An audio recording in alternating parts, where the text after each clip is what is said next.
Dicen que fue la guerra que acabaría con todas las guerras, pero en realidad fue la que enseñó al mundo nuevas formas de destruirse. En apenas 4 años, viejos imperios se desmoronaron, millones de jóvenes murieron sin saber por qué, y la humanidad descubrió que la modernidad también podía ser sinónimo de horror. Europa ardía, y lo que comenzó con un disparo en Sarajevo se convirtió en un incendio que devoró el planeta entero. ¿Cómo pudo el progreso del siglo XX transformarse en su mayor tragedia?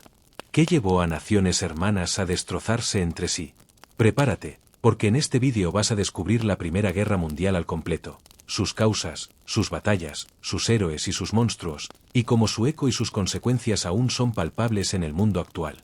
Si te apasiona la historia y disfrutas viajando al pasado para entender el presente, suscríbete y deja tu like a este vídeo porque nos ayudarás a seguir generando este contenido. A comienzos del siglo XX, Europa brillaba como nunca antes. Las ciudades crecían, la ciencia avanzaba a pasos de gigante y las potencias competían por demostrar quién era el faro del progreso. Era la llamada Belle Époque, una era de optimismo, elegancia y fe en el futuro. París, Londres, Berlín o Viena eran sinónimo de arte, moda y modernidad. Pero bajo esa superficie de esplendor, el continente era un polvorín esperando una chispa. Los imperios coloniales dominaban medio mundo. Reino Unido gobernaba los mares con su flota imponente, controlando territorios desde África hasta Asia. Francia mantenía su orgullo imperial tras su derrota ante Prusia, extendiendo su influencia por el norte de África. Alemania, joven y ambiciosa, buscaba su lugar bajo el sol, ansiosa por desafiar a los británicos. Rusia, enorme y atrasada, intentaba mantener su poder sobre decenas de pueblos y culturas que clamaban por independencia. Y en el centro del continente, el imperio austrohúngaro se tambaleaba bajo el peso de su diversidad, sosteniendo una paz tan frágil como su monarquía envejecida. Mientras tanto, las rivalidades crecían en silencio. Cada país se armaba, modernizaba sus ejércitos y alimentaba un patriotismo que rozaba la obsesión. Las fábricas producían cañones, los periódicos glorificaban la guerra y las escuelas enseñaban a los niños que morir por la patria era un honor. En los cafés de Viena o Berlín se hablaba de arte y ciencia, pero también de estrategias militares y de alianzas secretas.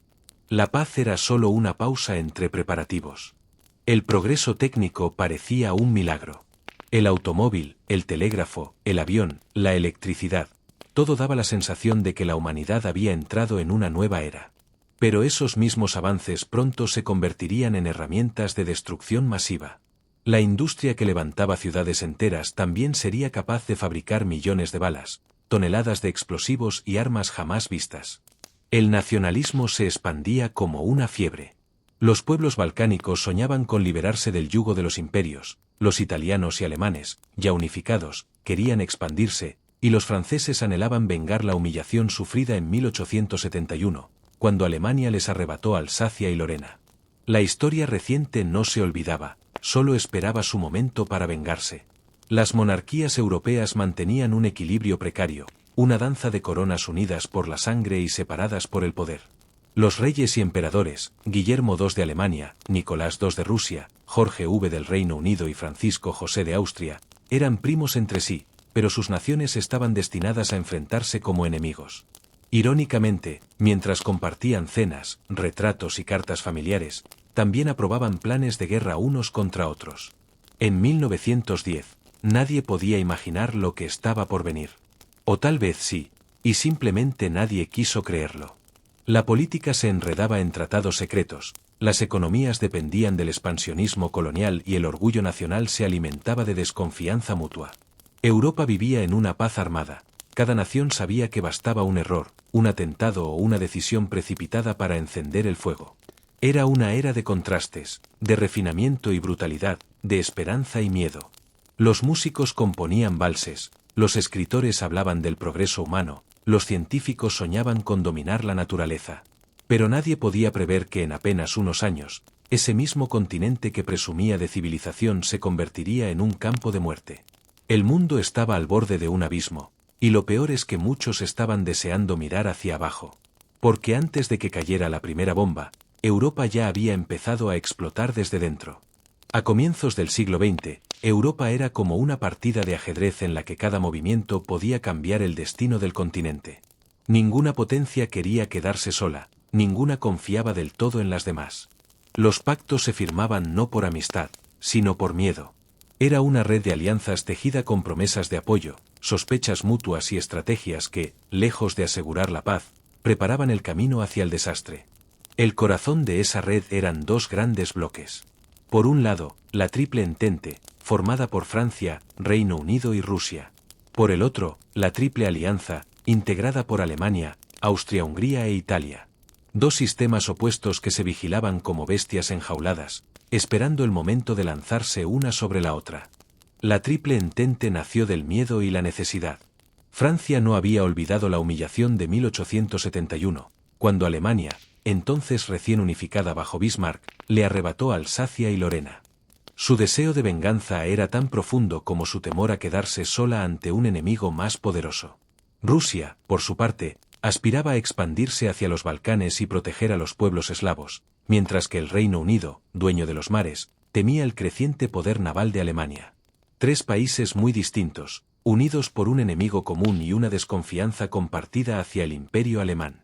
Del otro lado, la Triple Alianza representaba el eje central de Europa. Alemania, bajo el Kaiser Guillermo II, era la potencia emergente, industrial, militar y ambiciosa. Austria-Hungría, su aliada natural, necesitaba ese apoyo para mantener a raya a los nacionalismos que amenazaban con desintegrarla. E Italia. Italia jugaba su propio juego. Oficialmente aliada de Berlín y Viena, pero en realidad, mirando siempre hacia donde soplara el viento que más le beneficiara. Era una alianza frágil, unida más por conveniencia que por lealtad. Bajo esta red de tratados, Europa se creyó a salvo. Si todos están aliados con alguien, pensaban los diplomáticos, nadie se atreverá a iniciar una guerra. Pero lo que parecía equilibrio era, en realidad, una trampa. Cada pacto incluía compromisos de defensa mutua, cláusulas secretas y condiciones que harían imposible contener una crisis. Bastaba con que una chispa encendiera el fuego para que todas las potencias, una tras otra, se vieran arrastradas al conflicto. Y así, el continente se convirtió en una bomba de relojería diplomática. Los gobiernos creían mantener el control, pero lo cierto es que nadie lo tenía. El más mínimo error podía desatar una reacción en cadena. Si Austria atacaba a Serbia, Rusia saldría en defensa de los eslavos. Si Rusia movilizaba su ejército, Alemania la declararía su enemiga. Si Alemania invadía Bélgica, el Reino Unido intervendría para proteger su neutralidad. Todo estaba escrito antes de que ocurriera. La guerra, cuando llegara, no sería una sorpresa, sino la consecuencia inevitable de años de miedo y arrogancia. Las alianzas, pensadas para evitar el conflicto, se transformaron en sus grilletes. Cuando un imperio se movía, los demás debían seguirlo, aunque no quisieran. Europa había creado una telaraña tan compleja que nadie podía escapar sin romperla, y al romperla, todo se derrumbaría. En 1914, cuando el archiduque Francisco Fernando fue asesinado en Sarajevo, nadie imaginaba que aquel crimen sería la llave que abriría el infierno. Pero en realidad, la mecha ya estaba encendida. Las alianzas no solo multiplicaron el poder de las naciones, también multiplicaron su miedo, su orgullo y su capacidad para destruirse mutuamente. Europa no era un continente preparado para la guerra. Era un continente preparado para todas las guerras posibles al mismo tiempo. Y cuando el primer disparo resonó en los Balcanes, los tratados se activaron como dominós cayendo uno tras otro. Lo que debía ser una crisis local, se convirtió en un incendio mundial. Las alianzas habían cumplido su propósito, pero no el que sus creadores habían imaginado.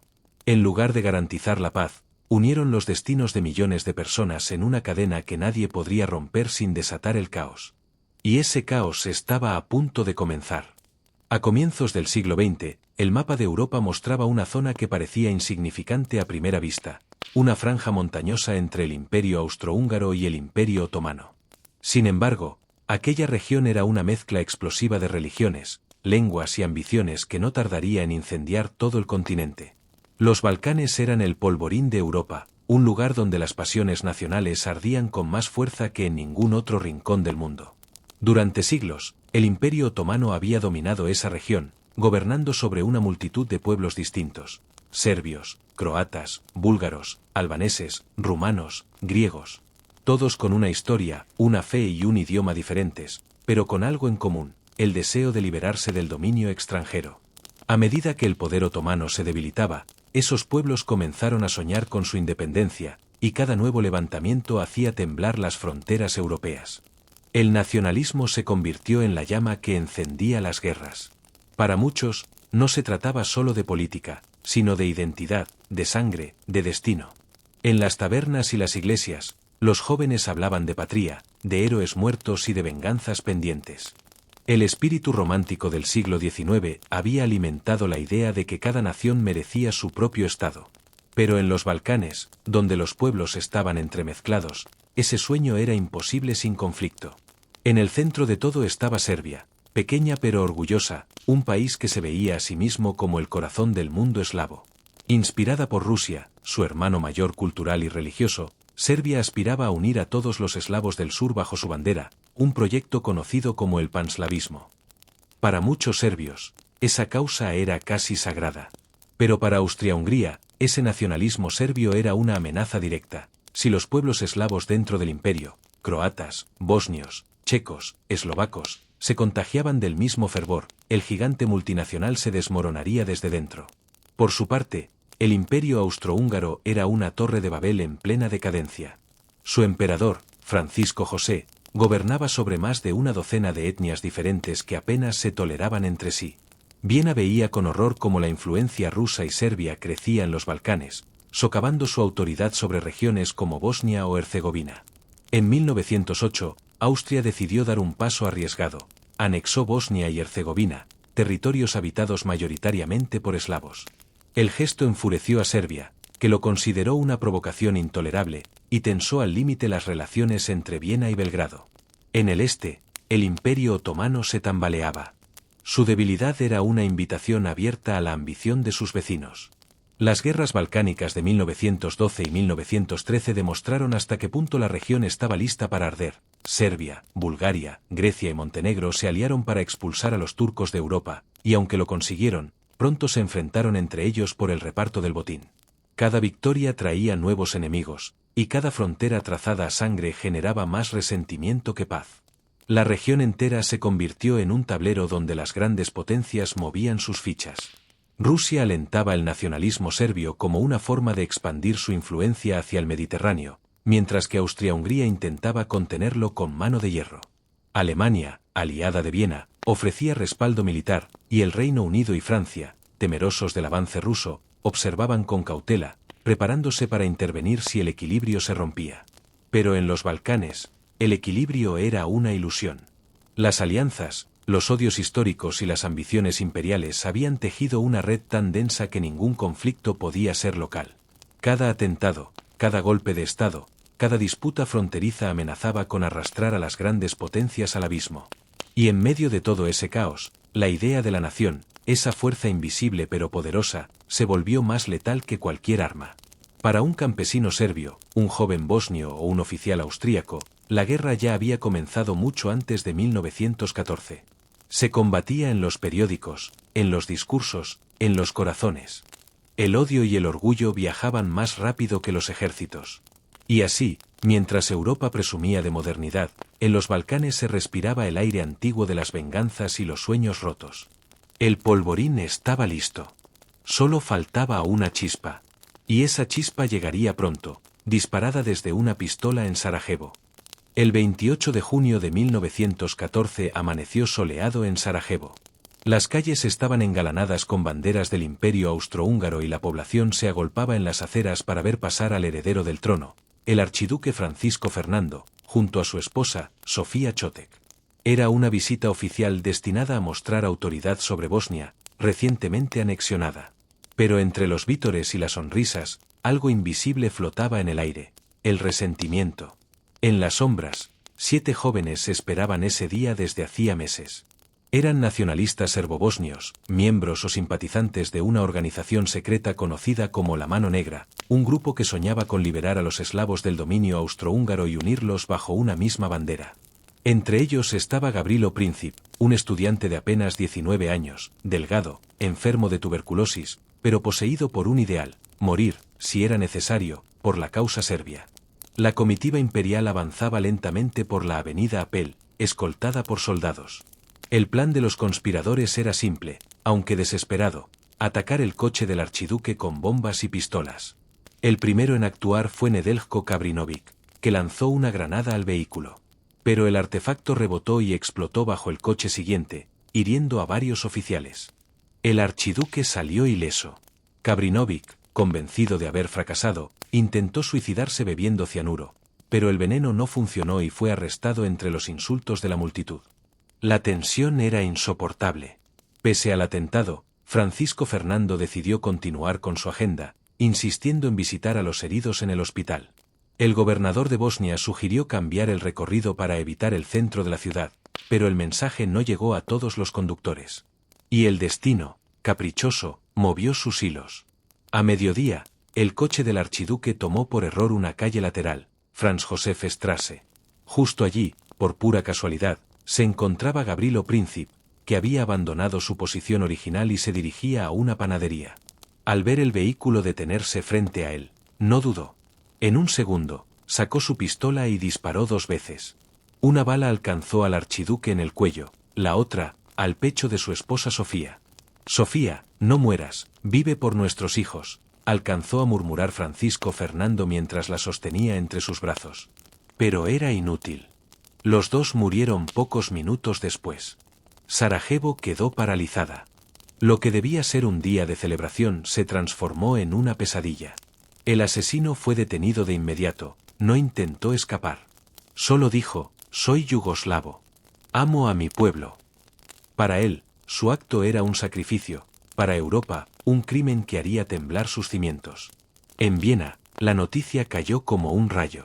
El emperador Francisco José, anciano y cansado, reaccionó con frialdad, pero sus ministros vieron en el atentado la oportunidad perfecta para resolver de una vez por todas la cuestión serbia. Convencidos de que Belgrado estaba detrás del complot, exigieron una respuesta dura, incluso una guerra.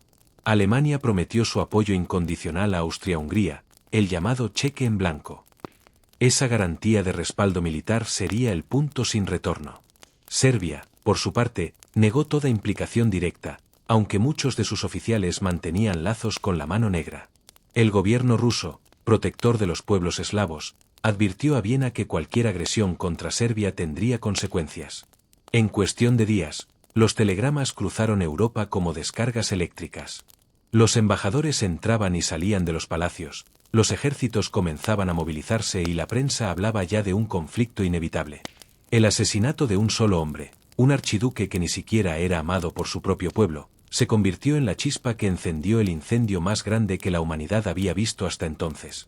Pero el verdadero culpable no fue Gavrilo Princip, ni siquiera Serbia, sino un sistema entero de alianzas, miedos y orgullos que esperaba ansioso una excusa para estallar. El 28 de junio de 1914, el destino de Europa cambió para siempre. El disparo que mató a Francisco Fernando no solo atravesó su cuerpo, sino también el frágil corazón del viejo continente.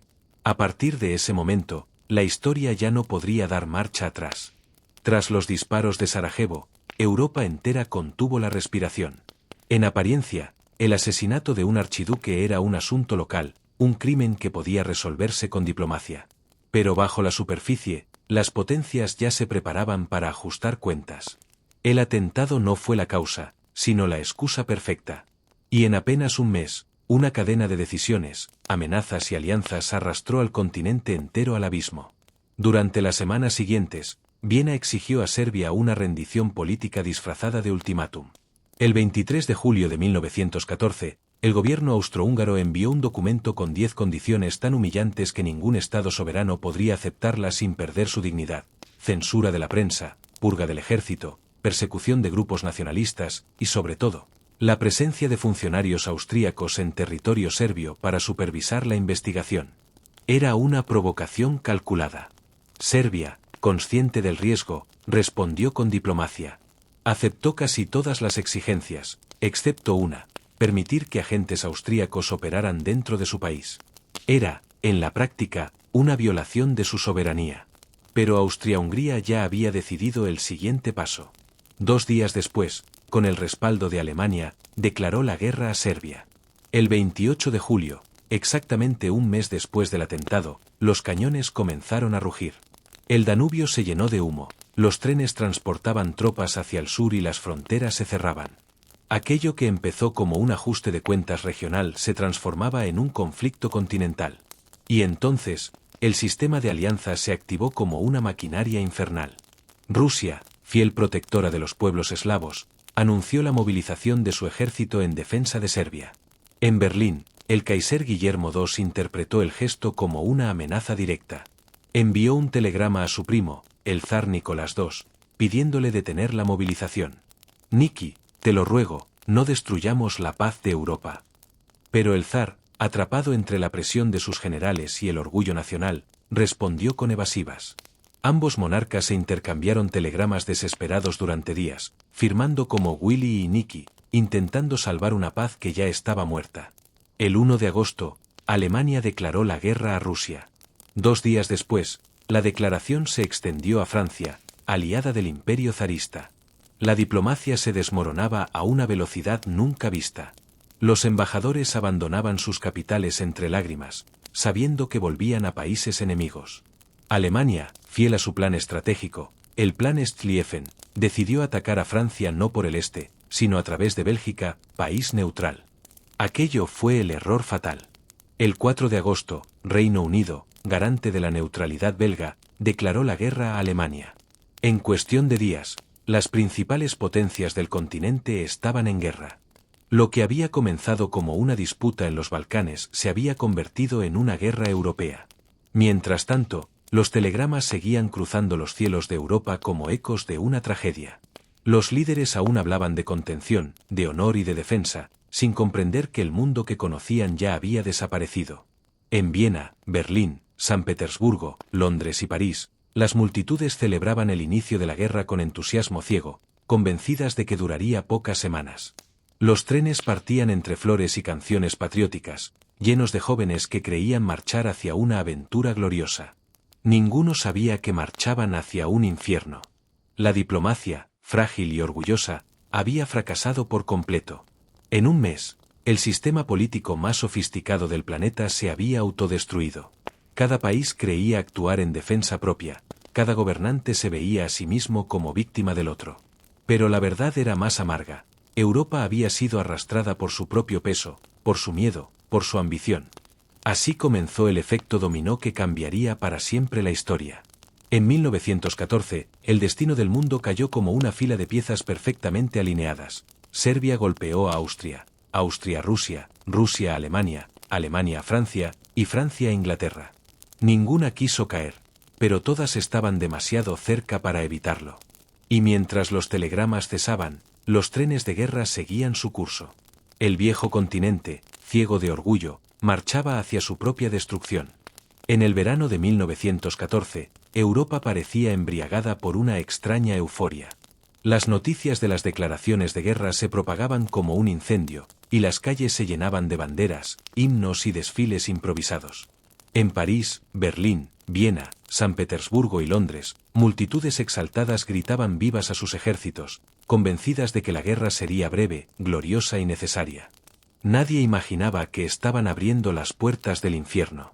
Los periódicos hablaban de una cruzada por la patria, los artistas y poetas la celebraban como una purificación espiritual, y las universidades se vaciaban. Los jóvenes marchaban al frente con flores en el fusil y una sonrisa en el rostro. Los gobiernos alimentaron esa ilusión. La propaganda, aún en pañales, se convirtió en un arma decisiva. Carteles heroicos, caricaturas del enemigo, himnos nacionales, promesas de victoria en pocas semanas. Era el siglo XX naciendo con tambores de guerra y corazones cegados por el patriotismo. En Alemania, el Kaiser Guillermo II proclamó: «Ya no conozco partidos, solo alemanes». La multitud lo vitoreó frente al Palacio Imperial. Los soldados partían de las estaciones con trenes decorados con flores y banderas, mientras las mujeres lanzaban besos desde los andenes. Los periódicos anunciaban: «Navidad en París». En Francia, el presidente Raymond Poincaré llamó a la Union Sacrée, la unión sagrada de todas las fuerzas políticas.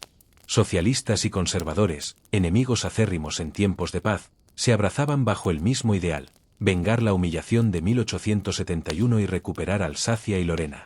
La consigna era clara: a Berlín, a Berlín. En las calles, los hombres se ofrecían voluntarios en masa, temiendo quedarse fuera de una guerra que prometía ser corta y gloriosa. En Rusia, el zar Nicolás II fue recibido por una multitud que lo aclamaba como defensor de los pueblos eslavos. El patriotismo ortodoxo, unido al fervor religioso, se mezclaba con una ingenua confianza en la superioridad del imperio. Los campesinos, ignorantes del mundo más allá de sus aldeas, creían que irían a defender su fe y volverían pronto con honor y recompensas. En el Reino Unido, el reclutamiento fue masivo.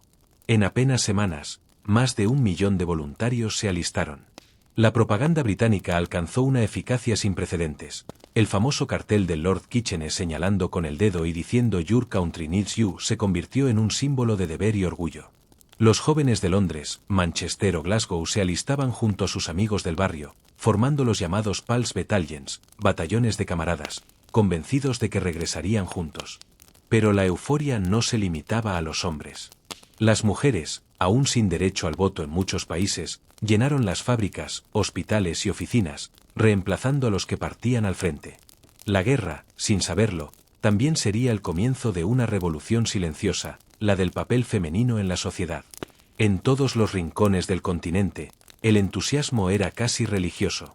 En Viena, la gente lloraba de emoción al ver desfilar a los húsares con sus uniformes brillantes.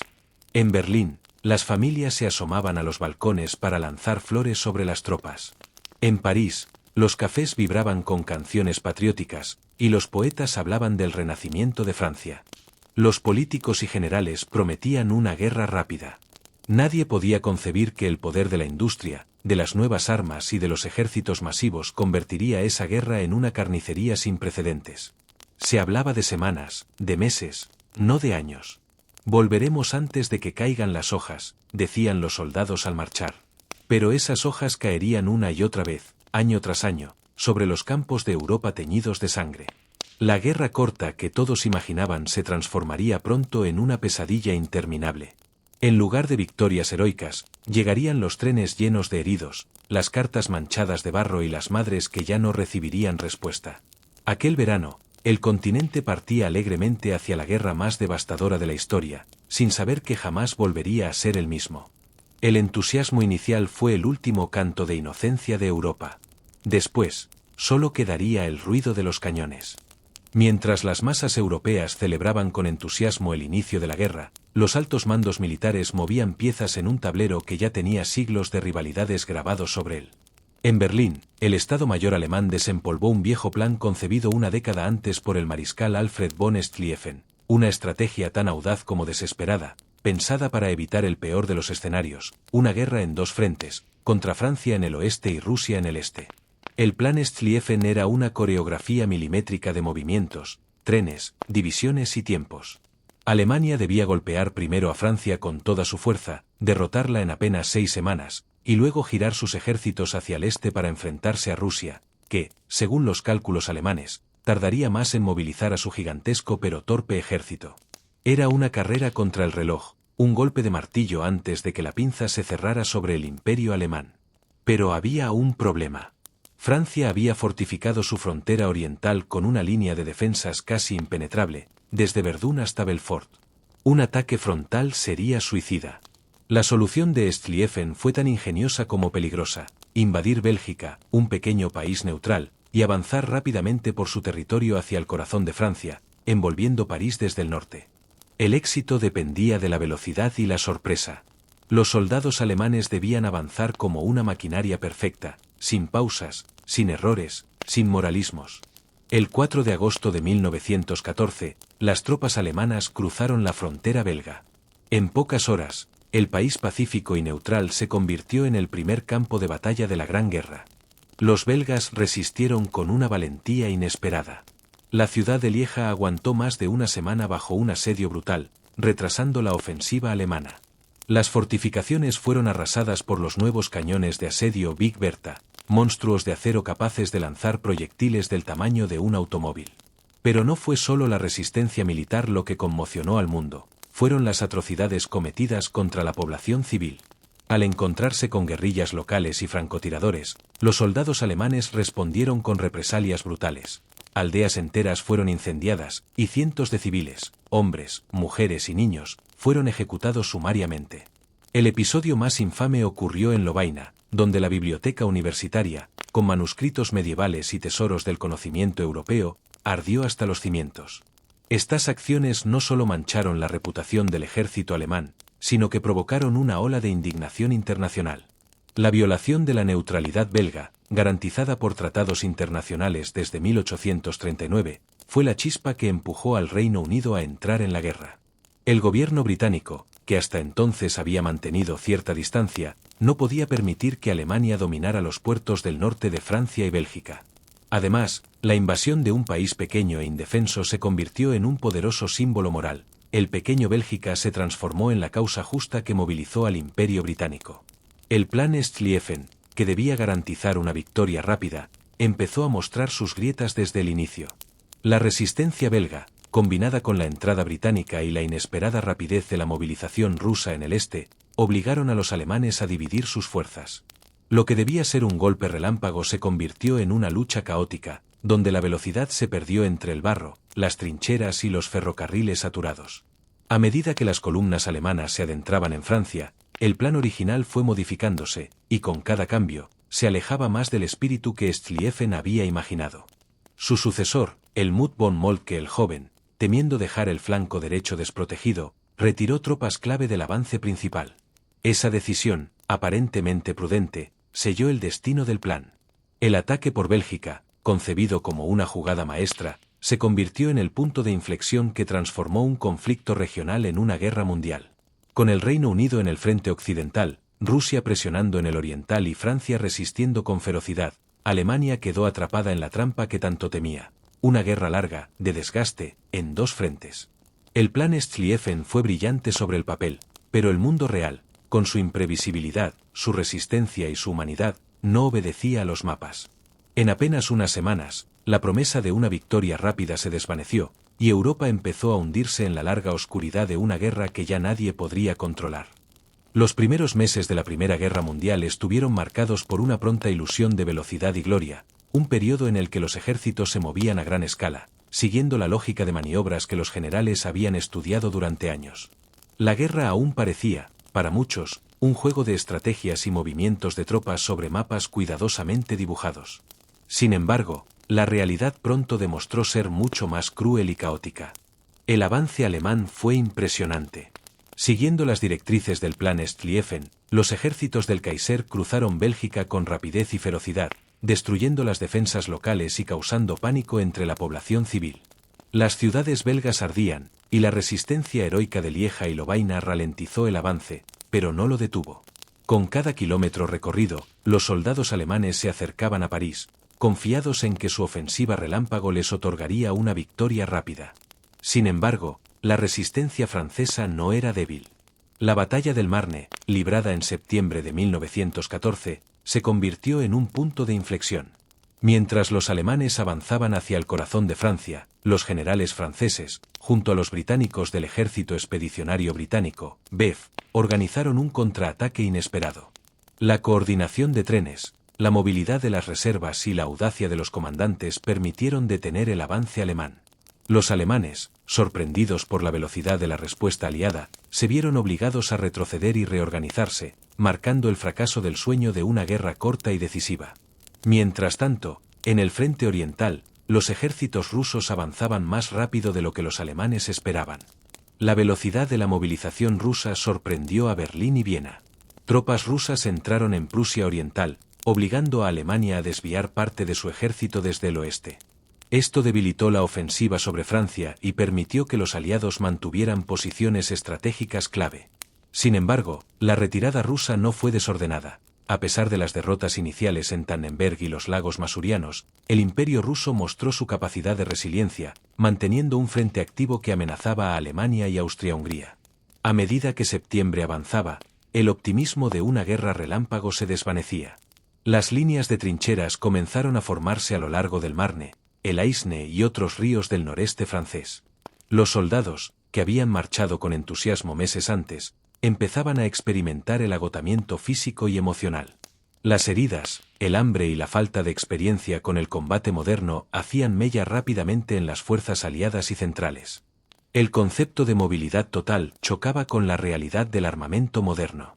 Ametralladoras, cañones pesados y artillería capaz de barrer kilómetros de terreno convertían el terreno abierto en un lugar mortal. Las tropas ya no podían avanzar libremente como en las campañas napoleónicas. Cada intento de movimiento se encontraba con un muro de fuego enemigo. Lo que debía ser un avance veloz se transformó en batallas lentas, sangrientas y caóticas, que marcaron el fin del mito de la guerra corta. La guerra de movimientos de 1914 fue, en esencia, un preludio. Demostró que los viejos conceptos militares no podían aplicarse a la realidad de la industrialización de la guerra. La rapidez inicial dio paso a la planificación de posiciones defensivas, y Europa comenzó a sumergirse en el conflicto de desgaste que definiría los próximos años. En cuestión de semanas, la ilusión de gloria y velocidad se desvaneció. Los ejércitos ya no eran unidades de maniobra en un tablero de ajedrez, sino masas de hombres enfrentándose a la brutalidad del armamento moderno, atrapados en un ciclo de avances y retrocesos que se repetiría sin fin. La Primera Guerra Mundial dejaba atrás su fase de movimiento, y Europa empezaba a descubrir que lo que había comenzado con entusiasmo y canciones patrióticas se transformaría en una tragedia interminable. A finales de 1914, la Primera Guerra Mundial ya no era un conflicto de rápidos avances y gloriosas victorias relámpago. Tras la batalla del Marne y el fracaso del Plan Schlieffen, el frente occidental se estabilizó en una línea que se extendía desde el Mar del Norte hasta Suiza. Lo que los generales no habían previsto era que, al quedarse estancados, los soldados y sus ejércitos iban a construir un nuevo mundo subterráneo, un laberinto de barro, madera y miedo que cambiaría para siempre la concepción de la guerra. Así nació la guerra de trincheras, un fenómeno que convirtió el campo abierto en un espacio casi inhabitable. Los ejércitos rivales comenzaron a excavar kilómetros y kilómetros de zanjas paralelas, separadas por lo que se llamaría la tierra de nadie, un terreno devastado, lleno de cráteres de artillería, alambradas y cadáveres, que nadie podía atravesar sin arriesgar la muerte inmediata. Los soldados se encontraron atrapados en estas defensas, como ratones en un laberinto mortal, donde cada movimiento podía significar el fin. La vida cotidiana en las trincheras era una prueba constante de resistencia. La humedad y el barro lo impregnaban todo. Las botas se pudrían en cuestión de días, los uniformes se volvían pesados y pegajosos, y las condiciones de higiene eran casi inexistentes. Las ratas, atraídas por los restos de comida y los cuerpos en descomposición, se multiplicaban sin control, mordiendo manos, pies y a veces incluso rostros de los soldados dormidos. Los piojos y la sarna eran compañeros constantes, y muchos hombres perdieron más tiempo combatiendo estas plagas que enfrentándose al enemigo. El hambre era otra constante. La comida, cuando llegaba, era a menudo fría, rancia o escasa. Pan duro, carne enlatada y agua contaminada se convirtieron en la dieta de millones de hombres. Las enfermedades, desde la disentería hasta la gripe, se propagaban con rapidez dentro de las trincheras abarrotadas, y los hospitales de campaña se llenaban de soldados con miembros amputados, pulmonías o fiebre que los médicos apenas podían tratar. Pero más allá del barro y del hambre, lo más difícil era el miedo constante y la desesperación silenciosa. Cada noche, los soldados escuchaban el rugido de la artillería, los disparos de ametralladoras y los gritos de los heridos. Dormir era un lujo casi imposible. El estrés y el agotamiento se acumulaban hasta deformar la percepción del tiempo. Días y noches se confundían, y la sensación de encierro se mezclaba con la incertidumbre de no saber si el amanecer traería vida o muerte. A pesar de todo, los soldados desarrollaron formas de resistir. Cartas enviadas a casa, pequeños juegos improvisados, canciones, bromas negras y rituales compartidos eran un escudo frente al horror. Las trincheras también se convirtieron en una especie de sociedad paralela, donde la camaradería y la solidaridad podían salvar la cordura de un hombre. Compartir un cigarro, intercambiar raciones o ayudar a un compañero herido se volvió tan vital como cualquier estrategia militar. El frente occidental, que inicialmente parecía un escenario de maniobras rápidas, se transformó en un infierno horizontal, una línea interminable de trincheras que se estiraba por cientos de kilómetros, marcada por la sangre y el barro. La guerra de movimientos había terminado, y la guerra de desgaste comenzaba. Aquí, la victoria no se medía en kilómetros ganados, sino en metros conquistados con un costo humano inimaginable. Lo que nació como una estrategia defensiva pronto se convirtió en símbolo de la Primera Guerra Mundial, una guerra interminable, donde el heroísmo se mezclaba con la rutina más miserable, y donde la vida cotidiana del soldado era una lucha constante contra el hambre, el miedo, la enfermedad y la muerte. En las trincheras, Europa descubrió que la guerra moderna no era gloriosa ni rápida. Era un laberinto de sufrimiento, donde cada paso hacia adelante podía convertirse en un precio demasiado alto para pagar. La Primera Guerra Mundial no fue solo un conflicto de fronteras y ejércitos, sino el laboratorio donde la tecnología moderna se convirtió en una máquina de matar a escala industrial. Lo que comenzó como una guerra de movimientos y trincheras se transformó rápidamente en un espectáculo aterrador de innovación bélica, donde cada invento prometía ventajas estratégicas, pero también multiplicaba el sufrimiento humano. En el centro de esta revolución letal se encontraba la ametralladora. Antes, un pelotón podía avanzar bajo el fuego de rifles, pero la ametralladora disparaba cientos de balas por minuto, pulverizando formaciones enteras. Avanzar a campo abierto se convirtió en suicidio, y cada metro conquistado en la tierra de nadie costaba la vida de decenas de soldados. Las unidades aprendieron a desplazarse agazapadas, a buscar cobertura detrás de cráteres y árboles caídos, mientras la artillería enemiga barría el terreno como una tormenta de acero. La artillería pesada, los cañones gigantes capaces de lanzar proyectiles del tamaño de un automóvil, redefinieron la guerra. Los bombardeos iniciales podían arrasar kilómetros de trincheras y destruir pueblos enteros, generando cráteres que se convertirían en nuevos obstáculos para las tropas. El rugido constante de los cañones no solo destruía infraestructuras, erosionaba la mente y el espíritu de los soldados, sembrando miedo, desesperación y el temido shock de artillería, precursor del estrés postraumático moderno. En 1915, el conflicto se volvió aún más despiadado con la introducción del gas venenoso. Cloro, fosgeno y gas mostaza se dispersaban sobre las líneas enemigas, provocando ceguera, asfixia y quemaduras. Los soldados avanzaban con máscaras de gas, enfrentándose al enemigo y al aire que respiraban, conscientes de que cualquier error podía ser mortal.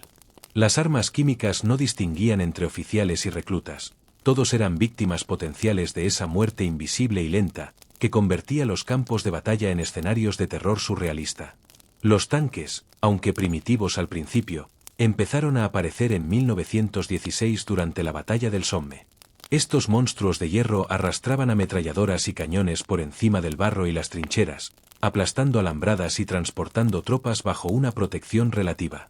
Su efecto psicológico era enorme. Soldados acostumbrados a avanzar a pie veían en ellos una fuerza imparable, un símbolo de la capacidad industrial de la guerra moderna.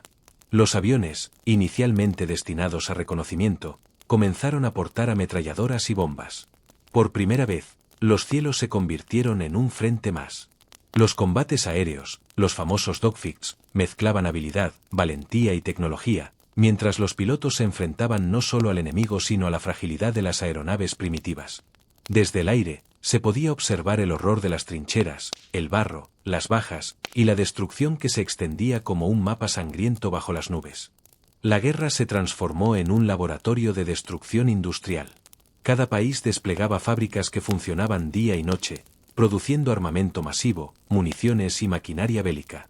La eficiencia económica se convirtió en una herramienta de muerte. La capacidad de sostener la producción determinaba la supervivencia de los ejércitos.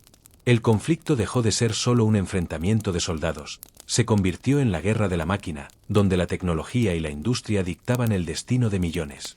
La combinación de ametralladoras, artillería, gases, tanques y aviones cambió para siempre la naturaleza de la guerra. Lo que antes podía resolverse con estrategia y valentía se convirtió en una lucha por la supervivencia, donde la innovación técnica dictaba la vida y la muerte. Cada avance multiplicaba la eficacia del ejército, pero también aumentaba exponencialmente el número de bajas, convirtiendo a Europa en un escenario de horror sistemático y calculado. En la Primera Guerra Mundial, la muerte no era solo inevitable, era industrial, metódica y omnipresente. Cada bala, cada proyectil, cada nube de gas recordaba que la guerra moderna no tenía compasión. La innovación, en lugar de salvar vidas, las convertía en cifras frías sobre mapas y estadísticas, y la humanidad comenzaba a comprender que el futuro de los conflictos sería tan tecnológico como devastador. Mientras en el frente occidental la guerra se congelaba entre trincheras, barro y alambradas, en el frente oriental la contienda adquiría un carácter completamente diferente. Las vastas extensiones de Rusia, Polonia y los Balcanes ofrecían un terreno donde la movilidad volvía a ser protagonista. Aquí no había líneas estáticas, ni metros conquistados con el sudor y la sangre de decenas de hombres por cada palmo de tierra. Todo era movimiento, maniobra y desgaste a gran escala, aunque igualmente cruel y devastador. Desde el inicio del conflicto, Rusia movilizó a millones de hombres con una rapidez sorprendente para un imperio tan vasto y tecnológicamente atrasado. Las fuerzas rusas invadieron Prusia Oriental, avanzando por el norte y amenazando ciudades como Königsberg. Sin embargo, el entusiasmo inicial de las tropas pronto chocó con la realidad. La logística era deficiente, las armas eran anticuadas y los trenes incapaces de abastecer adecuadamente a los ejércitos. Los soldados sufrían hambre, frío y enfermedades mientras avanzaban por bosques y pantanos, enfrentándose a un enemigo tecnológicamente superior. Las derrotas iniciales fueron devastadoras para el prestigio ruso. En Tannenberg y los lagos masurianos, los ejércitos alemanes, mejor coordinados y más móviles, infligieron una derrota aplastante. Decenas de miles de rusos fueron capturados o muertos, y la moral del ejército comenzó a resquebrajarse. Sin embargo, estas derrotas no significaron un colapso total, el frente oriental seguía abierto, y la presión ejercida sobre Austria-Hungría por la movilización rusa obligaba a Viena a desviar tropas del oeste, debilitando así la ofensiva sobre Francia y Bélgica. Austria-Hungría, por su parte, enfrentaba múltiples frentes y problemas internos. Las nacionalidades diversas que componían el imperio, checos, húngaros, serbios, croatas y eslovacos, hacían que la movilización fuera complicada y que el apoyo patriótico no fuera uniforme. Cada avance ruso sobre Galicia y la región de los Cárpatos aumentaba la tensión dentro del imperio, mientras el ejército austrohúngaro sufría pérdidas considerables ante tropas mejor coordinadas y motivadas. El papel del zar Nicolás II fue crucial, pero también problemático. Motivado por el deber de proteger a los pueblos eslavos y mantener la imagen de Rusia como gran potencia, Nicolás decidió movilizarse masivamente. Sin embargo, sus decisiones a menudo eran tardías o mal coordinadas, y la falta de comunicación con los comandantes en el frente generaba caos. Aún así, la sola presencia del enorme ejército ruso obligó a Alemania y Austria-Hungría a mantener fuerzas considerables en el este, lo que alivió parcialmente la presión sobre Francia y Reino Unido. El frente oriental mostró, por primera vez, que la Primera Guerra Mundial no sería un conflicto limitado a un solo frente. La geografía, el tamaño de los ejércitos y la logística dictaban las tácticas. Rusia podía permitirse enormes pérdidas, y su inmenso territorio dificultaba que Alemania lo sometiera rápidamente. La guerra en el este era más fluida, con ofensivas y contraofensivas, avances y retrocesos, pero también igual de mortal, con bajas masivas debido a combates, hambre y condiciones extremas. En contraste con el estancamiento occidental, el frente oriental ofrecía un respiro estratégico. Aquí la guerra aún podía moverse, y los generales podían maniobrar grandes cuerpos de ejército. Pero la movilidad no mitigaba el sufrimiento humano. La falta de trenes, la escasez de municiones y la crudeza del invierno ruso cobraban miles de vidas, mientras los soldados, atrapados entre frentes y territorios devastados, descubrían que la guerra moderna no era solo cuestión de táctica, sino de resistencia física y mental extrema.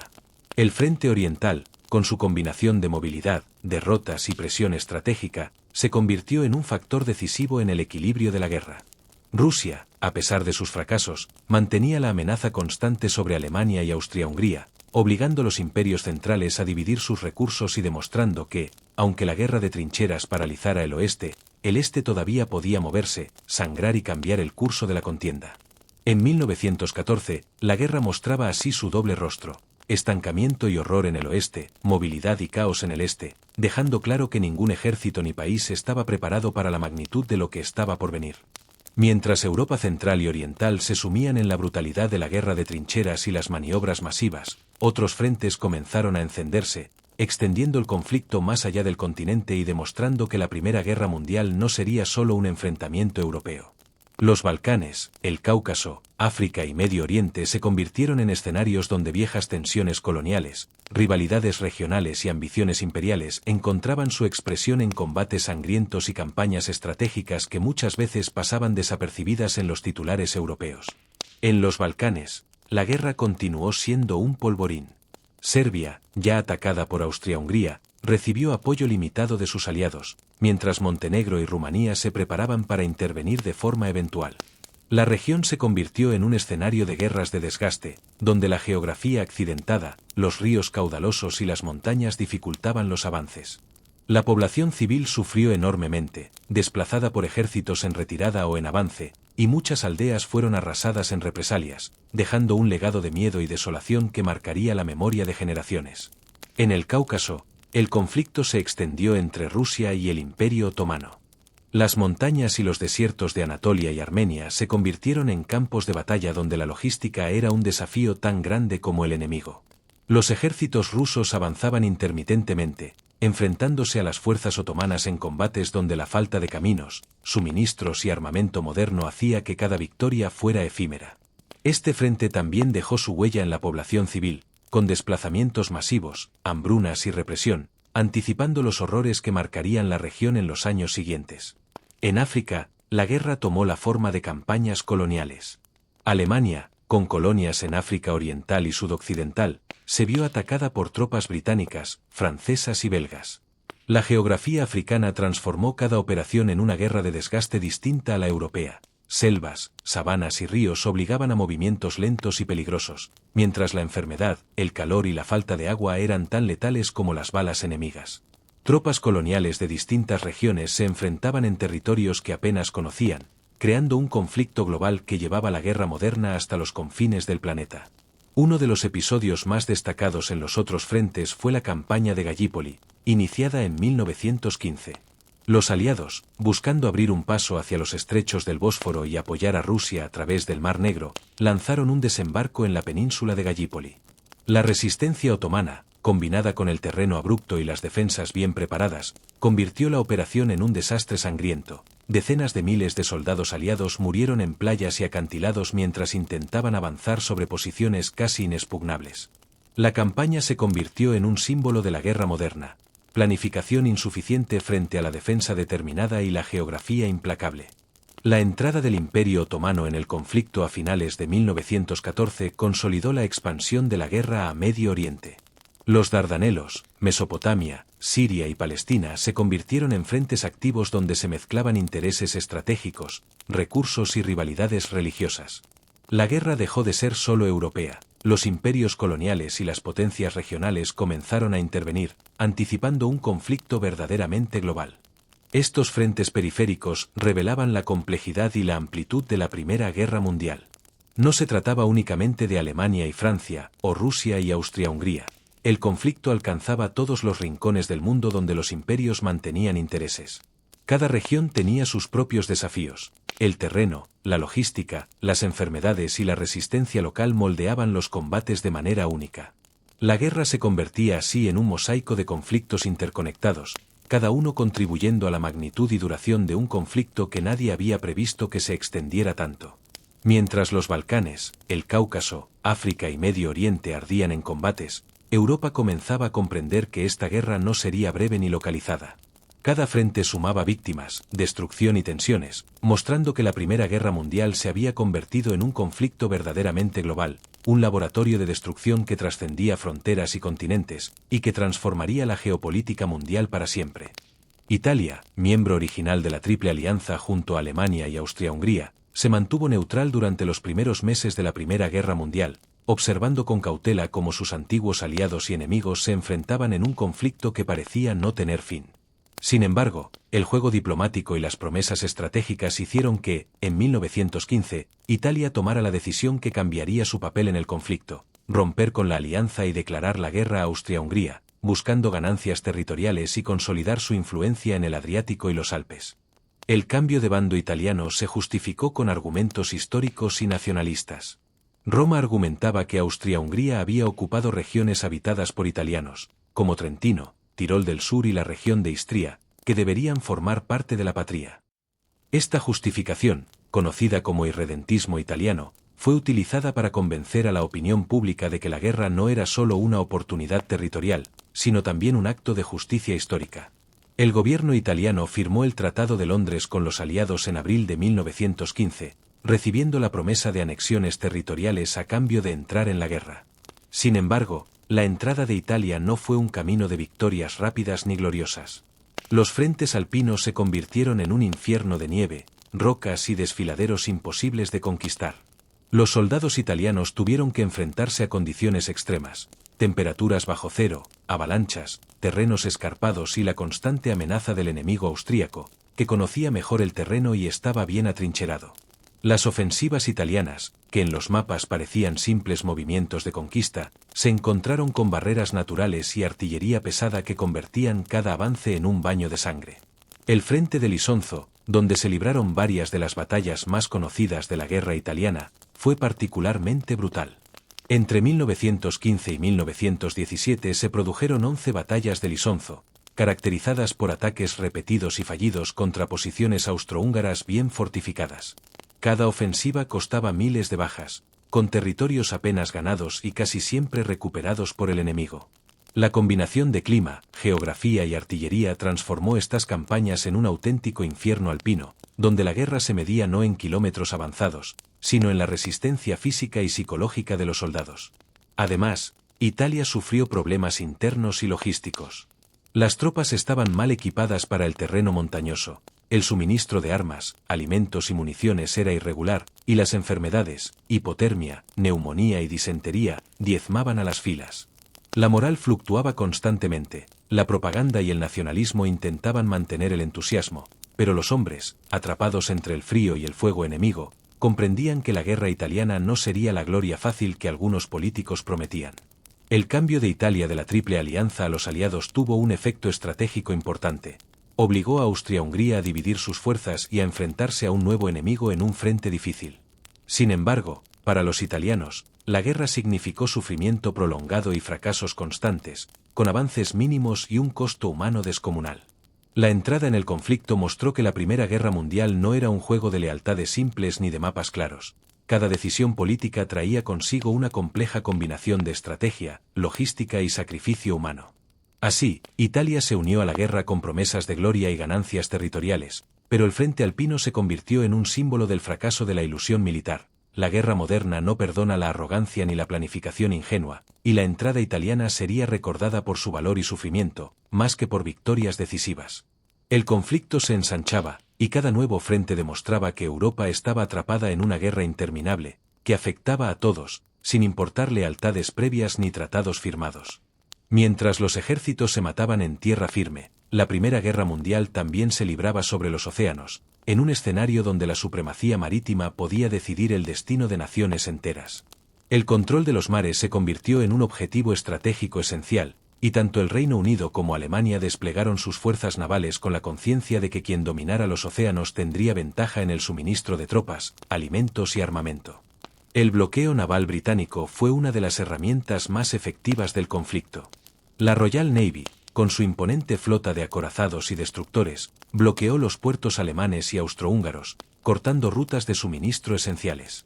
Los convoys de alimentos y materias primas apenas podían llegar a sus destinos, y la población civil en Alemania sufrió hambrunas y escasez, mientras la economía del país se debilitaba progresivamente. El bloqueo no solo era militar, era un arma de desgaste económico y psicológico, diseñada para minar la resistencia del enemigo sin necesidad de combate directo. Alemania respondió con una estrategia igualmente audaz y letal, la guerra submarina, utilizando los temidos U-Boats. Los submarinos alemanes podían atacar buques mercantes y militares sin advertencia, convirtiendo los mares en un espacio de amenaza constante. Cualquier barco que transportara suministros hacia Gran Bretaña o sus aliados estaba en riesgo de ser hundido, y la guerra submarina transformó la navegación en una actividad casi suicida. La eficacia de los U-Boats, sumada a la falta de experiencia de los convoys aliados en los primeros años, provocó pérdidas significativas de barcos y vidas humanas. Uno de los episodios más notorios de esta guerra submarina fue el hundimiento del RMS Lusitania, un transatlántico británico que transportaba pasajeros y carga. El ataque alemán en 1915 causó la muerte de más de 1000 personas, incluidos ciudadanos estadounidenses, y generó un escándalo internacional. Este suceso no solo aumentó la presión diplomática sobre Alemania, sino que también mostró el peligro de la guerra moderna, donde incluso los civiles podían ser blanco de la tecnología militar. La tragedia de Lusitania se convirtió en un símbolo del alcance global del conflicto y en un argumento clave para la eventual entrada de Estados Unidos en la guerra en 1917.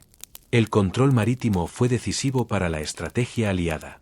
Gran Bretaña, aislando a Alemania, limitaba su capacidad de mantener ejércitos en varios frentes y debilitaba su economía desde adentro. Las rutas de suministro eran vitales, desde alimentos hasta armamento y municiones. La guerra moderna dependía tanto de la producción industrial como de la capacidad de transportar esos recursos de manera segura. Los convoys aliados comenzaron a organizarse con escoltas navales y tácticas más eficientes, reduciendo poco a poco la efectividad de los submarinos alemanes, pero siempre bajo el riesgo constante de ser atacados. En paralelo, la guerra en el mar también sirvió para experimentar con nuevas tecnologías: minas flotantes, cargas de profundidad, torpedos más precisos y métodos de comunicación naval. Los océanos se convirtieron en un laboratorio de innovación militar, donde el ingenio y la estrategia naval podían cambiar la suerte de batallas enteras, y donde la guerra adquiría una dimensión global, trascendiendo las fronteras continentales. El frente marítimo demostró que la Primera Guerra Mundial no se limitaba a trincheras ni a frentes montañosos. Los océanos eran igualmente letales, y la supremacía naval se convirtió en un factor determinante para la supervivencia de naciones enteras. Desde el bloqueo británico hasta los U-boats alemanes, cada acción en el mar repercutía en la guerra en tierra, influyendo en la economía, la moral y la estrategia global. En este tablero infinito de agua y acero, la guerra mostraba su alcance total, ningún lugar estaba fuera del conflicto, y cada ola podía traer muerte, destrucción y decisiones que cambiarían el curso de la historia. Mientras los soldados se enfrentaban al horror de las trincheras, los civiles de Europa vivían su propia guerra en la retaguardia, un conflicto silencioso pero igualmente desgastante. La Primera Guerra Mundial no solo se libraba en los frentes, también se desarrollaba en las ciudades, pueblos y fábricas de cada nación involucrada, donde la población debía adaptarse a la nueva realidad de un conflicto que requería todas las manos disponibles y todos los recursos posibles. La economía de guerra se convirtió en un pilar fundamental para sostener los ejércitos. Gobiernos centralizaron la producción industrial, priorizando la fabricación de armas, municiones, uniformes y vehículos. Fábricas que antes producían bienes civiles se transformaron en talleres de guerra, desde textiles hasta maquinaria pesada, todo estaba destinado a alimentar el esfuerzo bélico. Esta reorganización afectó la vida cotidiana. Productos básicos escaseaban, precios subían y la población se vio obligada a adaptar su consumo a la disponibilidad limitada de recursos. En medio de esta reorganización, surgió un papel central para las mujeres, que se convirtieron en un pilar de la retaguardia. Con millones de hombres en los frentes, ellas tomaron las riendas de fábricas, talleres, hospitales y oficinas. En las fábricas de municiones, trabajaban largas jornadas en condiciones peligrosas, manejando explosivos y maquinaria pesada. En los hospitales, atendían a soldados heridos, muchas veces con recursos limitados y bajo presión constante. Su participación no solo mantuvo en funcionamiento la maquinaria de guerra, sino que también comenzó a transformar la percepción social del papel femenino, mostrando valentía, resiliencia y capacidad organizativa en medio del caos. El racionamiento se convirtió en una constante en todos los países beligerantes. Pan, carne, azúcar y otros alimentos básicos eran distribuidos de manera estricta, obligando a las familias a reorganizar su alimentación diaria.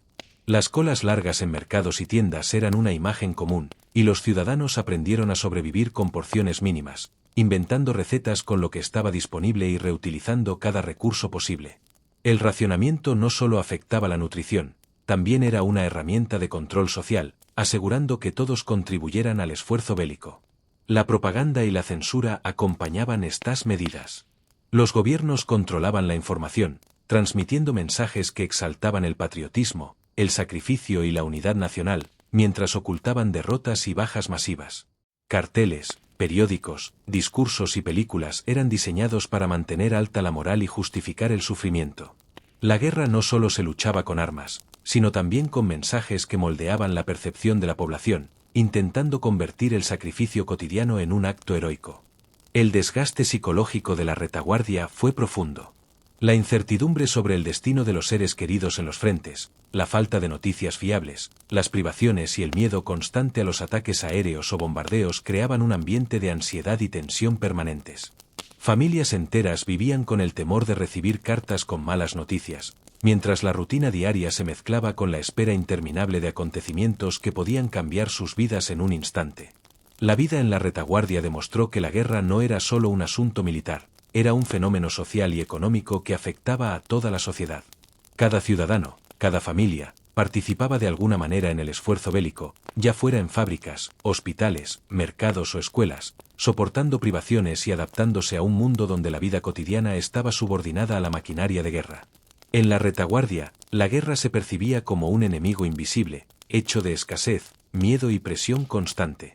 No había trincheras ni balas directas, pero el impacto psicológico y material era igual de devastador, recordando que en la Primera Guerra Mundial, todos, soldados y civiles, estaban atrapados en un conflicto que redefiniría la vida y la sociedad en Europa para siempre. Mientras la guerra devastaba Europa, el Imperio ruso enfrentaba un desastre que iba más allá del campo de batalla. Las derrotas frente a Alemania y Austria-Hungría, sumadas a la escasez de alimentos, combustible y recursos básicos, generaron un descontento masivo que erosionaba la autoridad del zar Nicolás II y ponía en peligro la estabilidad del imperio. La guerra no solo exigía soldados y municiones, exigía sacrificios que la población civil y los ejércitos rusos no podían sostener indefinidamente. El ejército ruso, a pesar de su tamaño colosal, sufría de problemas crónicos de logística, entrenamiento y equipamiento. Tropas mal abastecidas y con armamento anticuado eran enviadas a frentes donde la artillería alemana y austríaca los esperaba con precisión letal. Cada derrota en el frente oriental aumentaba la desmoralización y fomentaba la propagación de rumores, huelgas y motines entre los soldados. Las bajas eran masivas, y la incapacidad del gobierno para responder a la crisis erosionaba la fe en la monarquía. En las ciudades, la situación era igualmente crítica. La escasez de alimentos provocaba largas colas, hambre crónica y tensiones sociales crecientes. Las familias dependían de pan racionado y recursos limitados, mientras el precio de los productos básicos subía de manera insostenible. Los trabajadores industriales, agotados por las largas jornadas en fábricas que producían para el esfuerzo bélico, comenzaron a organizar huelgas y protestas, cuestionando no solo la guerra, sino también el sistema político que la mantenía. El descontento acumulado desembocó en la Revolución de febrero de 1917, cuando una combinación de huelgas, manifestaciones y motines militares en Petrogrado obligó al zar Nicolás II a abdicar. La abdicación puso fin a más de 300 años de dinastía Románov y creó un vacío de poder que el gobierno provisional no pudo llenar completamente. El imperio estaba al borde del colapso, y la guerra había demostrado que la monarquía ya no podía sostener ni la autoridad ni la estabilidad necesarias para continuar el conflicto con éxito. En medio de este vacío político, surgieron movimientos radicales con propuestas más extremas, entre ellos los bolcheviques, liderados por Vladimir Lenin. Prometían paz inmediata, tierra para los campesinos y control del poder por los soviets, mensajes que conectaban directamente con las necesidades y frustraciones de soldados, trabajadores y campesinos. La guerra, que había sido una lucha entre imperios y ejércitos, se convirtió así en un catalizador de cambio social y político, demostrando que los conflictos bélicos podían transformar radicalmente las estructuras de poder. El colapso del Imperio ruso no solo significó la caída de una monarquía milenaria, sino también la apertura de una nueva era. La Revolución rusa, en sus fases de febrero y octubre de 1917, vinculó directamente la guerra con la transformación política. Mientras Europa occidental estaba atrapada en la guerra de trincheras, Rusia comenzaba a redefinir su futuro. La paz que los bolcheviques prometían no solo buscaba retirar al país del conflicto, sino reescribir la estructura social y económica del Estado, creando un experimento político sin precedentes que tendría repercusiones globales durante el siglo XX. La guerra, entonces, no solo mataba en los frentes, también derrocaba imperios y abría paso a revoluciones. Rusia se convirtió en el ejemplo más claro de cómo el agotamiento militar, económico y social podía transformar un país de manera irreversible. La Primera Guerra Mundial no solo redibujaba fronteras, redibujaba sociedades y sistemas de poder, dejando claro que ningún imperio era inmune al desgaste y al clamor de su pueblo. Hasta 1917, Estados Unidos había logrado mantener una posición neutral, observando desde el otro lado del Atlántico cómo Europa se sumía en un conflicto que parecía interminable. Sin embargo, la guerra, con su violencia industrial, su alcance global y sus implicaciones económicas, comenzó a golpear directamente los intereses estadounidenses, empujando al país hacia una participación activa que cambiaría el equilibrio de poder en el conflicto. Uno de los detonantes más importantes fue el telegrama Zimmermann, interceptado por los servicios británicos. En este mensaje, Alemania proponía una alianza secreta con México en caso de que Estados Unidos entrara en guerra contra el Imperio alemán, prometiendo devolver territorios perdidos como Texas, Nuevo México y Arizona. La publicación del telegrama causó indignación en la opinión pública estadounidense y fue presentada como una amenaza directa a la soberanía y seguridad del país, un golpe que difícilmente podía ignorarse. A esto se sumaron los ataques submarinos indiscriminados por parte de Alemania. Los U-Boats habían incrementado su guerra submarina sin restricciones, hundiendo buques mercantes y transportes neutrales en el Atlántico, incluyendo barcos estadounidenses que transportaban personas y mercancías. La percepción de que los civiles y la economía de Estados Unidos estaban bajo ataque directo contribuyó a romper el aislamiento y a generar un consenso creciente entre políticos y ciudadanos de que la neutralidad ya no era sostenible. El presidente Woodrow Wilson, con su enfoque idealista, convirtió la entrada en guerra en un asunto de defensa de la democracia y de los derechos humanos frente a la autocracia europea. Su famoso discurso sobre la guerra como lucha por hacer del mundo un lugar seguro para la democracia transformó la participación estadounidense en un acto con dimensión moral y política, más allá de la pura estrategia militar. Esta narrativa permitió unificar a la opinión pública y al Congreso, justificando la movilización masiva de recursos y hombres hacia un conflicto que había sido ajeno durante 3 años. La entrada de Estados Unidos en 1917 tuvo efectos inmediatos y duraderos. Militarmente, proporcionó un refuerzo fresco y decisivo en un momento en que los ejércitos europeos estaban exhaustos, con millones de bajas y moral menguante. Las tropas estadounidenses, mejor equipadas y entrenadas, comenzaron a rotar en los frentes, llevando energía, suministros y una nueva perspectiva estratégica que desequilibró a las fuerzas centrales. Económicamente, los préstamos y suministros enviados a los aliados antes y después de la entrada formal fortalecieron la capacidad bélica de Francia, Reino Unido y Rusia, mientras Alemania enfrentaba bloqueos cada vez más eficaces y desgaste interno. La participación de Estados Unidos no solo inclinó la balanza en la guerra, sino que también cambió la dinámica internacional para siempre. Por primera vez, un país del hemisferio occidental ejercía influencia decisiva en un conflicto europeo, anticipando un nuevo rol global. La idea de que la guerra no solo era europea, sino un asunto que podía involucrar a cualquier nación con intereses estratégicos o valores ideológicos en juego, se consolidaba con fuerza. El ingreso estadounidense reflejó la combinación de intereses estratégicos, seguridad económica y aspiraciones morales. Estados Unidos pasó de observador distante a protagonista activo, aportando recursos, soldados y visión política. Su entrada marcaría el inicio de un nuevo equilibrio mundial, donde el poder militar y económico de los Estados Unidos comenzaba a proyectarse más allá de sus fronteras, dejando claro que la Primera Guerra Mundial no sería solo la guerra de Europa, sería un conflicto con implicaciones verdaderamente globales, cuyo desenlace dependía de cada nuevo actor que entrara en escena. El año 1918 se convirtió en el punto de inflexión de la Primera Guerra Mundial, el momento en que las esperanzas, temores y estrategias de todas las potencias involucradas se pusieron a prueba al máximo. Tras casi 4 años de combates desgastantes, millones de bajas y recursos agotados, los ejércitos buscaban una decisión definitiva. Alemania, creyendo que aún podía imponer su voluntad, lanzó la ofensiva de primavera, la última gran apuesta para romper el estancamiento del frente occidental y conseguir una victoria rápida antes de que los refuerzos estadounidenses incluyeran plenamente su fuerza en el conflicto. La ofensiva, también conocida como Operación Michael, comenzó en marzo con ataques masivos a lo largo del Somme y el río Aisne. Los soldados alemanes, bien entrenados y motivados, avanzaron con rapidez en los primeros días, sorprendiendo a los aliados debilitados. La estrategia combinaba artillería concentrada y ataques de infantería mecanizada, buscando penetrar las líneas enemigas y desorganizar la retaguardia aliada. Por momentos, parecía que Alemania podría alcanzar la victoria. Los territorios recuperados y los avances en profundidad crearon un auge momentáneo de optimismo en Berlín y entre los mandos militares. Sin embargo, el entusiasmo alemán se encontró pronto con la dura realidad. Las tropas, exhaustas después de años de guerra, enfrentaban falta de suministros, enfermedades y agotamiento físico. El avance inicial no se consolidó y pronto surgieron contraataques aliados que, aunque costosos, detuvieron el empuje alemán. La moral, tan crucial como la estrategia, comenzó a colapsar. Desertores, huelgas y conflictos internos en los ejércitos del Kaiser mostraban que la población militar ya no podía sostener la guerra a largo plazo. La llegada masiva de tropas estadounidenses a mediados de 1918 alteró decisivamente la ecuación.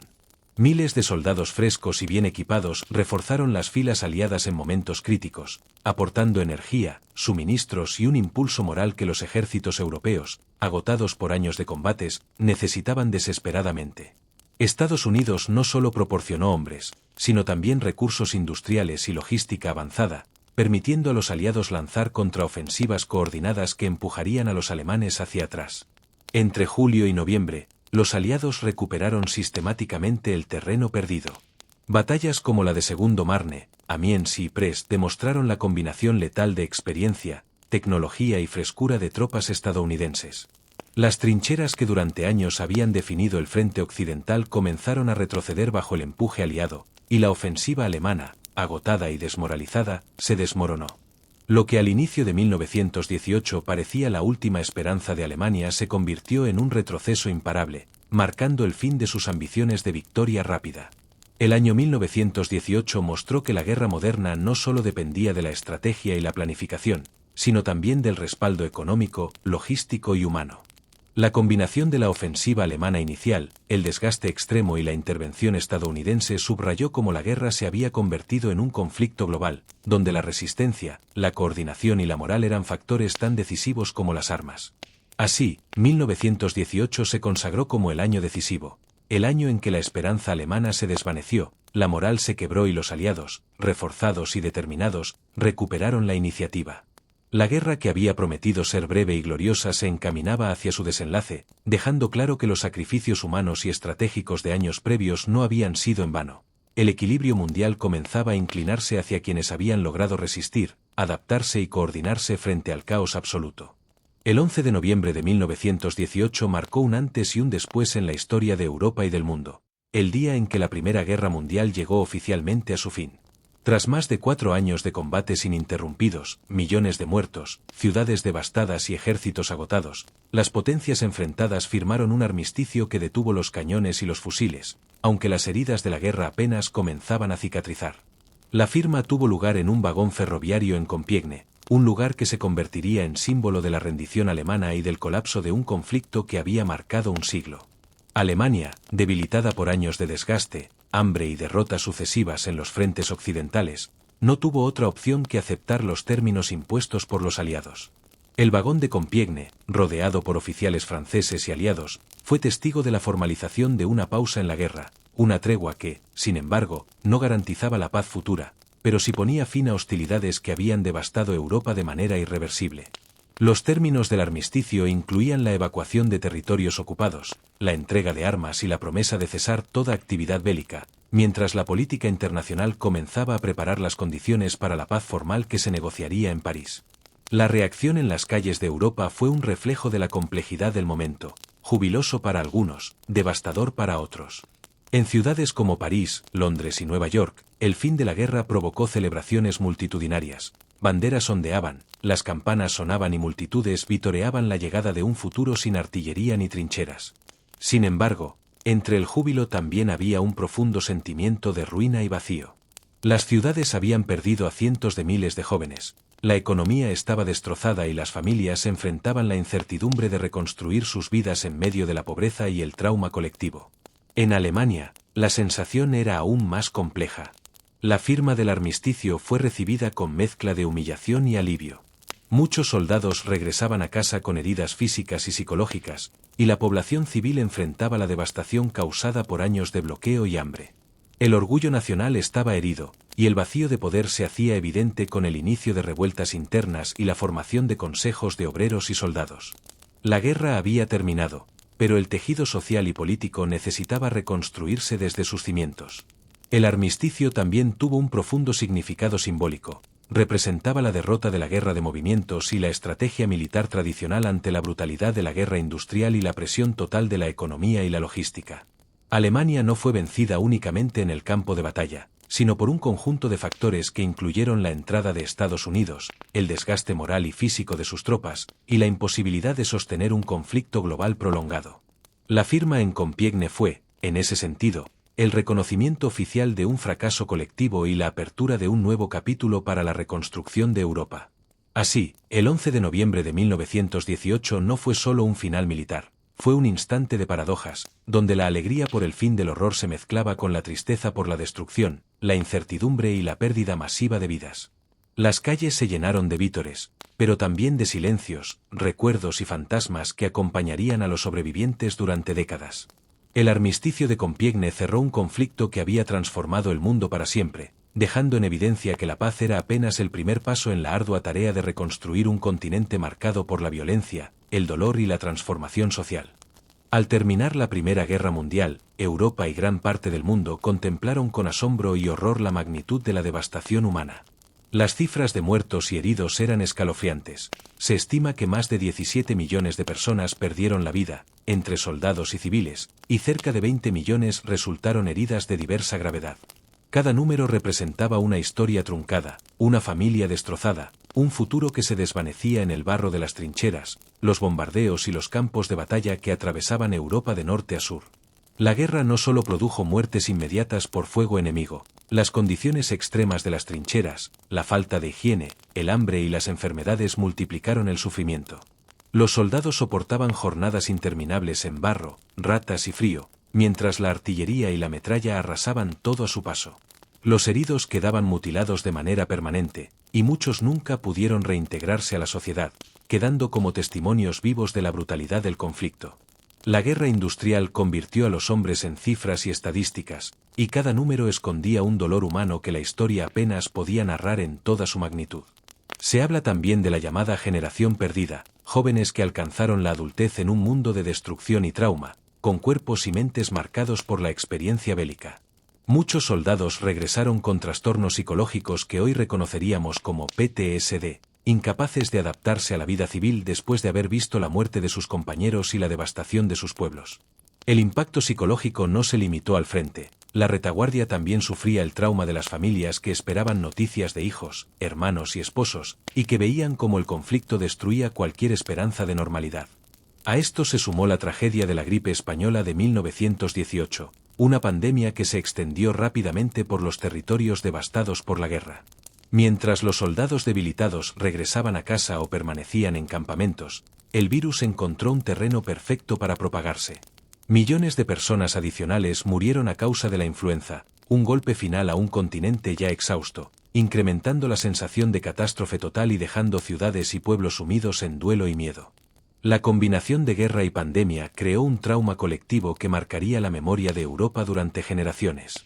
El horror no se limitó a números, tuvo efectos culturales, sociales y políticos. La literatura, la pintura y la música reflejaron el dolor y la desilusión de quienes sobrevivieron, dando lugar a un imaginario artístico que capturaba la desesperanza de una época.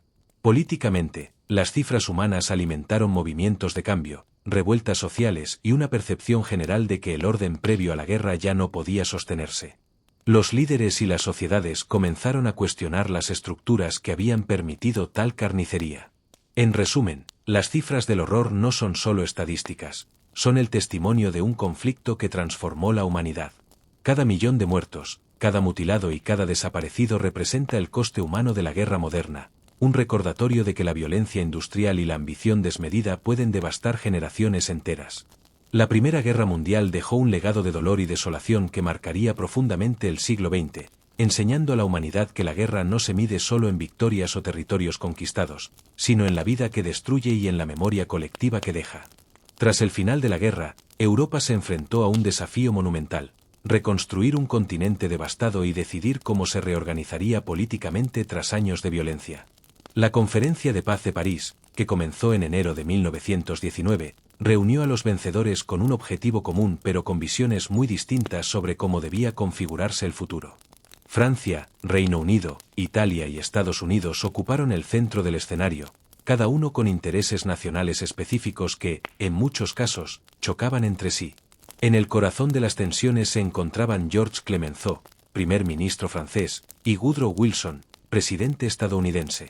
Clemenceau, marcado por la devastación sufrida por Francia durante la guerra, buscaba garantizar la seguridad de su país mediante medidas duras contra Alemania, incluyendo reparaciones económicas masivas, desarme y limitaciones territoriales. Su lema era claro: Francia no podía permitirse otra invasión.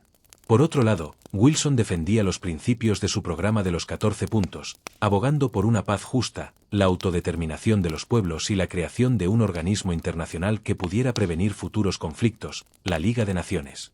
El primer ministro británico, David Lloyd George, mantenía una posición intermedia. Reino Unido había sufrido pérdidas significativas, pero también estaba preocupado por mantener el equilibrio europeo y sus intereses coloniales. Lloyd George buscaba un acuerdo que castigara a Alemania, pero sin humillarla hasta el punto de que pudiera fomentar futuros conflictos. Italia, representada por Vittorio Orlando, aspiraba a obtener territorios prometidos durante la guerra, especialmente en el sur de Austria-Hungría y la región del Adriático. Las tensiones eran constantes, cada líder defendía una visión distinta del orden postbélico, y las negociaciones se convirtieron en un delicado equilibrio entre justicia, venganza e intereses estratégicos. Uno de los momentos más simbólicos fue la redacción del Tratado de Versalles, que reflejaba las concesiones, tensiones y compromisos alcanzados.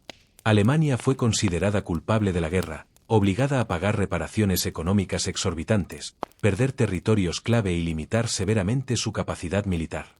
La creación de nuevas naciones y fronteras, como Polonia y Checoslovaquia, buscaba equilibrar las potencias en Europa Central, aunque en muchos casos ignoraba tensiones étnicas y culturales, dejando semillas de futuros conflictos. La Conferencia de Paz también puso en evidencia un cambio en la dinámica global. Por primera vez, un país no europeo, Estados Unidos, jugaba un papel decisivo en la configuración del mundo, mientras que las potencias tradicionales comenzaban a ceder espacio ante nuevas influencias políticas y económicas. Sin embargo, la visión de Wilson no logró imponerse completamente. Aunque la Liga de Naciones fue creada, Estados Unidos decidió no integrarse plenamente, debilitando desde el inicio la eficacia de la organización y dejando en evidencia las limitaciones de la diplomacia idealista frente a los intereses nacionales. Más allá de la diplomacia y los tratados, la Conferencia de Paz de París tuvo un profundo impacto en la psicología europea.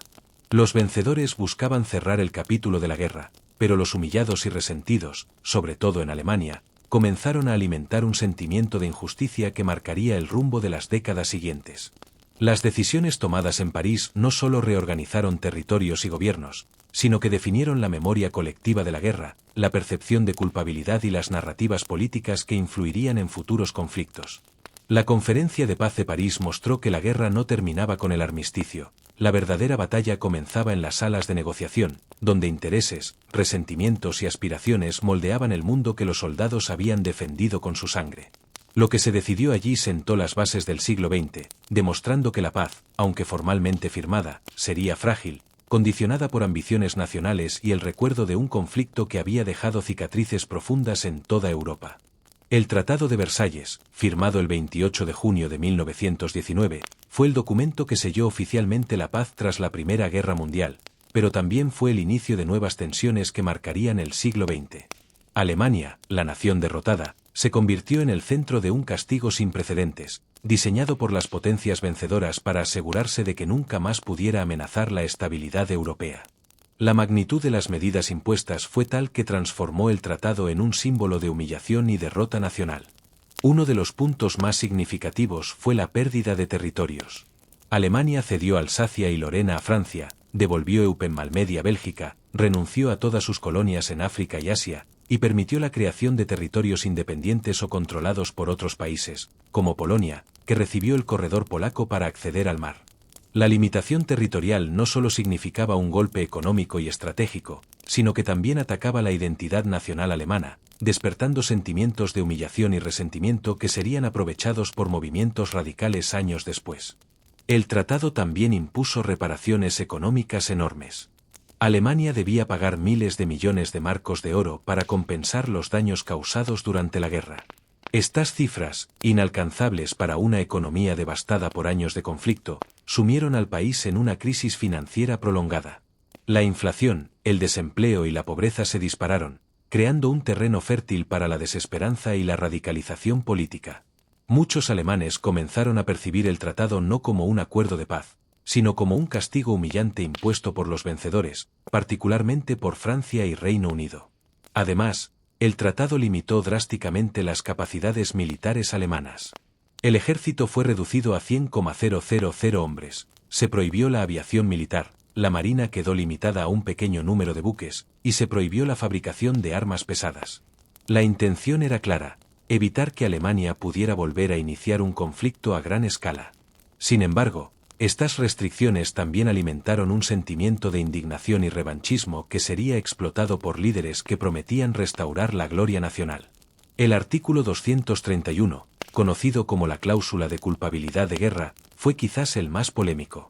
Declaraba a Alemania responsable exclusiva del conflicto, justificando todas las sanciones impuestas. Esta afirmación fue percibida por los alemanes como una injusticia histórica, ignorando los múltiples factores que habían llevado a la guerra. El resentimiento generado por esta cláusula se convirtió en un elemento central en la narrativa de humillación que más tarde alimentarían los discursos del nazismo, convirtiendo el tratado en una semilla del conflicto futuro. El Tratado de Versalles, más que un acuerdo de paz, fue una mezcla de venganza, diplomacia y cálculo estratégico. Si bien buscaba estabilizar Europa y prevenir una nueva guerra, sus condiciones desproporcionadas generaron descontento, desconfianza y resentimiento. En Alemania, se consolidó un sentimiento de injusticia y traición nacional, que junto con la crisis económica y política de la posguerra, sentó las bases para el surgimiento de ideologías extremistas. Así, el Tratado de Versalles dejó una marca ambivalente en la historia, puso fin a la Primera Guerra Mundial, pero al mismo tiempo, sembró las semillas de futuros conflictos. Su lectura no solo revela los intentos de los vencedores por controlar Europa, sino también cómo la humillación y el castigo mal calculados pueden alimentar resentimientos que perduran décadas, demostrando que la paz formal no siempre garantiza la estabilidad real ni la reconciliación entre naciones. La Primera Guerra Mundial dejó tras de sí un continente transformado y una humanidad marcada de manera profunda e irreversible. Su legado no se limitó a la devastación material y humana, sino que redefinió la geopolítica, la sociedad y la forma en que las naciones concebían la guerra y la diplomacia. Entre los cambios más evidentes estuvo la caída de 4 grandes imperios: el austrohúngaro, el ruso, el alemán y el otomano. Cada uno de estos colapsos no solo modificó los mapas, sino que abrió un vacío de poder y nuevas oportunidades que, paradójicamente, también sembraron futuros conflictos. El imperio austrohúngaro, debilitado por la guerra y las tensiones internas de sus múltiples etnias, se fragmentó en varios estados independientes, incluyendo Austria, Hungría, Checoslovaquia y el reino de los serbios, croatas y eslovenos, futuro Yugoslavia. Este proceso de autodeterminación buscaba resolver tensiones nacionales, pero en muchos casos dejó fronteras artificiales que alimentarían conflictos étnicos y disputas territoriales durante décadas. En Rusia, la guerra provocó el colapso del zarismo y la Revolución Rusa, que transformó al país en la Unión Soviética, el primer estado comunista del mundo. La caída del Imperio alemán terminó con la monarquía y dio paso a la República de Weimar, un gobierno frágil que heredó la humillación del Tratado de Versalles y la pesada carga de las reparaciones económicas. El Imperio otomano, por su parte, se desintegró en el Medio Oriente, dando lugar a nuevos estados bajo influencia europea, como Irak, Siria y Palestina, donde las promesas incumplidas y los mandatos coloniales sembraron tensiones que perdurarían durante todo el siglo XX. Más allá de la geopolítica, la guerra dejó cicatrices sociales y culturales profundas. La llamada generación perdida se enfrentó a un mundo distinto, con millones de vidas truncadas, economías debilitadas y sociedades traumatizadas. Los avances tecnológicos en armamento, la mecanización de la guerra y la experiencia de la violencia industrial marcaron un cambio en la percepción de la guerra. Ya no era un acto heroico de caballeros, sino un fenómeno masivo, brutal y altamente destructivo. Entre los intentos de prevenir futuros conflictos, surgió la Sociedad de Naciones, iniciativa impulsada por Woodrow Wilson que buscaba establecer un foro internacional de cooperación y mediación. Aunque idealista y con limitaciones importantes, Estados Unidos no llegó a integrarse plenamente. Representó un primer esfuerzo institucional por garantizar la paz mediante diplomacia, resolución de disputas y cooperación internacional. Su creación demostró que los líderes de la posguerra comprendían que la guerra no podía repetirse bajo las mismas reglas, aunque la eficacia del organismo sería limitada frente a resentimientos y ambiciones nacionales. El legado del conflicto también incluyó viejos odios y nuevas tensiones. Las fronteras recién creadas no siempre reflejaban la realidad étnica o cultural de los pueblos. Los perdedores del Tratado de Versalles albergaban resentimiento, y las potencias vencedoras no pudieron resolver las raíces profundas de la guerra. Las semillas de futuros conflictos ya estaban plantadas: nacionalismos exacerbados, revanchismo alemán, tensiones étnicas en Europa Central y los problemas del Medio Oriente anticipaban un siglo XX marcado por nuevas guerras y crisis políticas. En definitiva, el legado de la Primera Guerra Mundial es profundamente ambivalente.